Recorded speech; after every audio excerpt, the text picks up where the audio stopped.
Mas é incrível isso, né? E que a Kelly falou. Não importa a posição que a pessoa ocupe na organização. A senhorinha do café, o porteiro, a recepcionista. Como ele é a empresa? Como ele vê a empresa? E você observa isso nas pessoas, no primeiro contato, né? Às vezes vai ter uma reunião na empresa, qual o primeiro contato que você tem?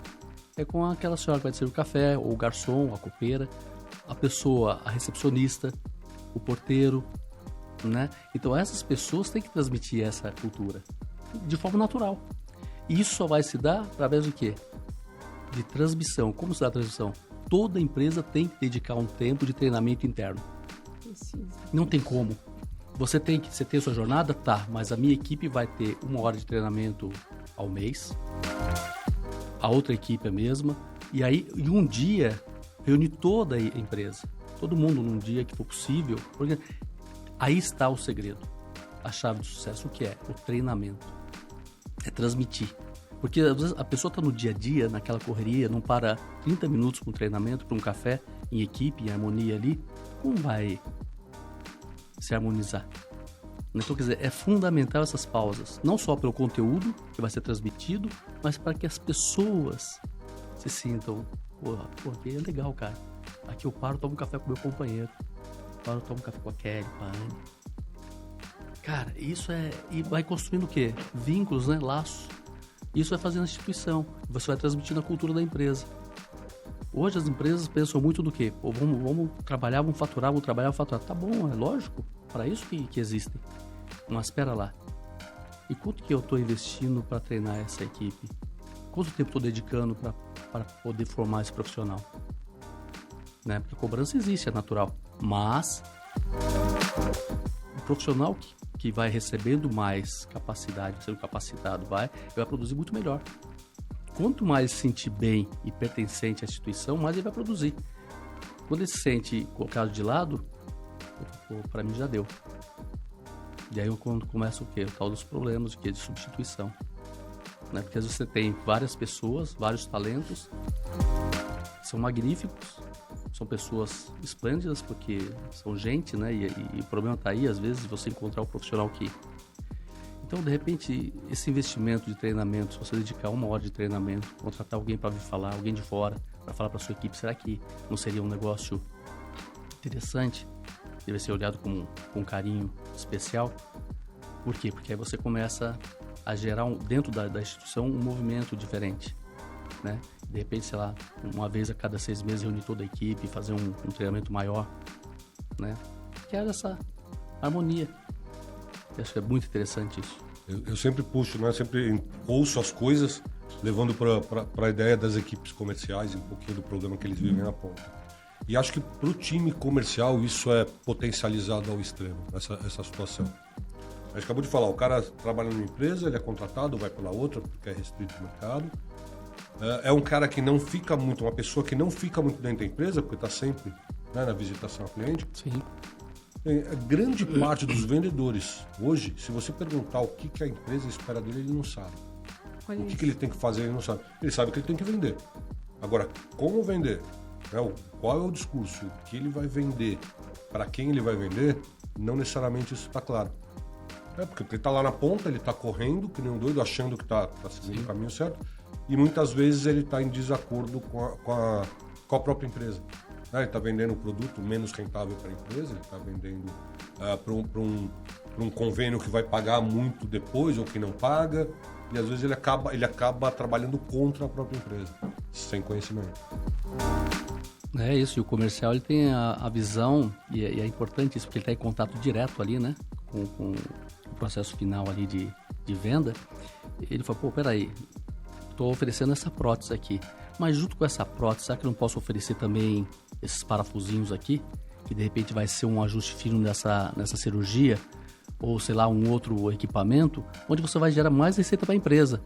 Ou só simplesmente vou vender sua prótese e acabou. A minha parte está feita. Não, mas você pode aprimorar o serviço, você pode sugerir, porque você tem conhecimento técnico. E aí você vai falar com o médico lá na ponta e sugere para ele, olha, por que não usar esse equipamento com esse suporte adicional?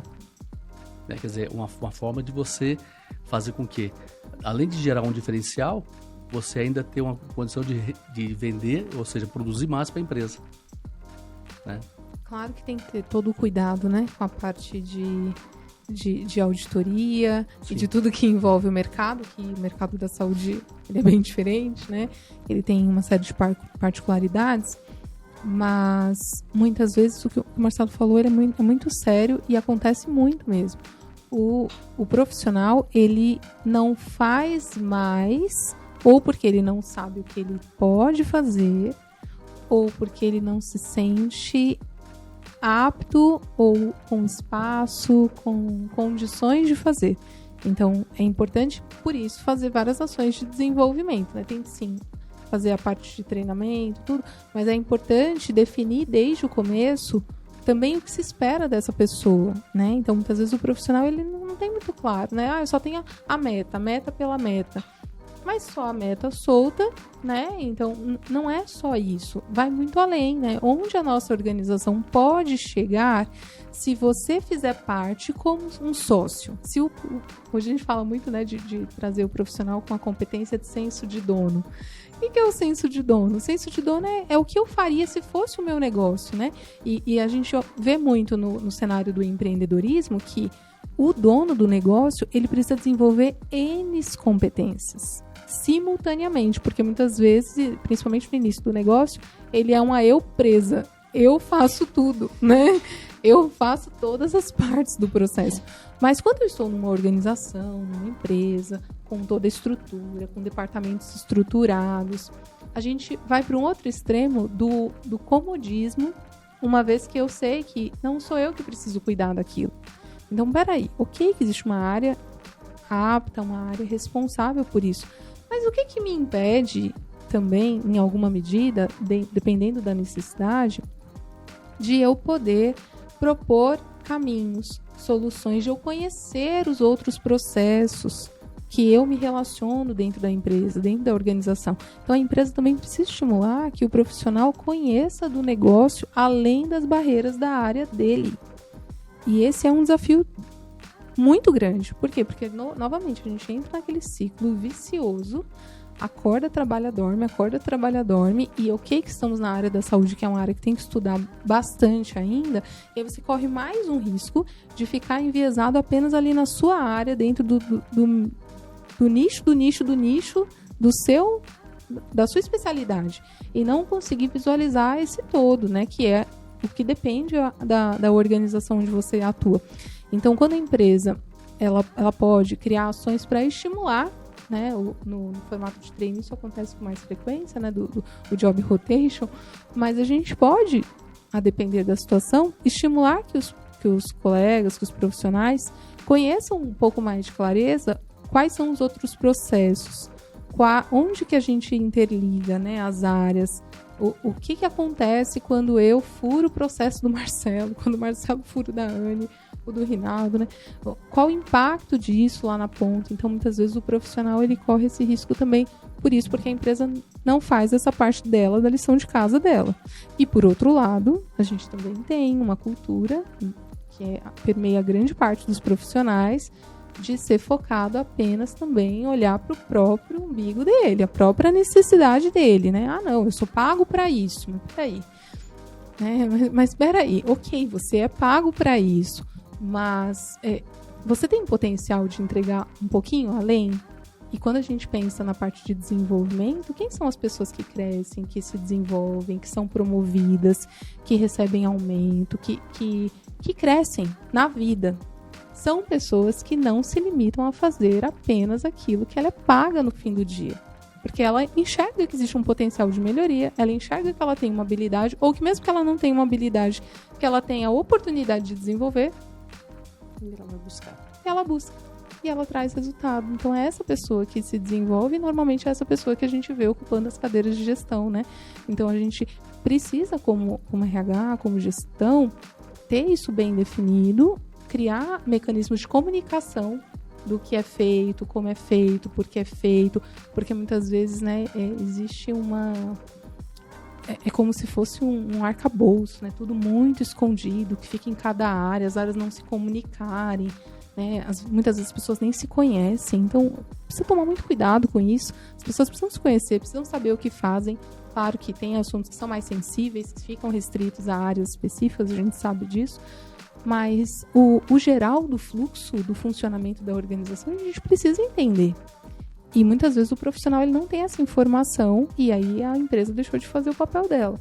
E do lado de cá, ao profissional cabe o quê também? Quando a empresa não ofereceu tudo isso já pronto, que seria o cenário ideal, o sonho, cabe a ele buscar essa informação nas pessoas e ele vai identificar quem são essas pessoas que são referência, que são ponto, né, de orientação para ele, pessoas confiáveis, que ele pode se aliar, que ele pode se aproximar, e não necessariamente pessoas da mesma área, né? Pessoas de todas as áreas, mas que ele pode se aproximar e ele pode entender melhor sobre o funcionamento do negócio, né? Para a área de vendas, isso é fundamental.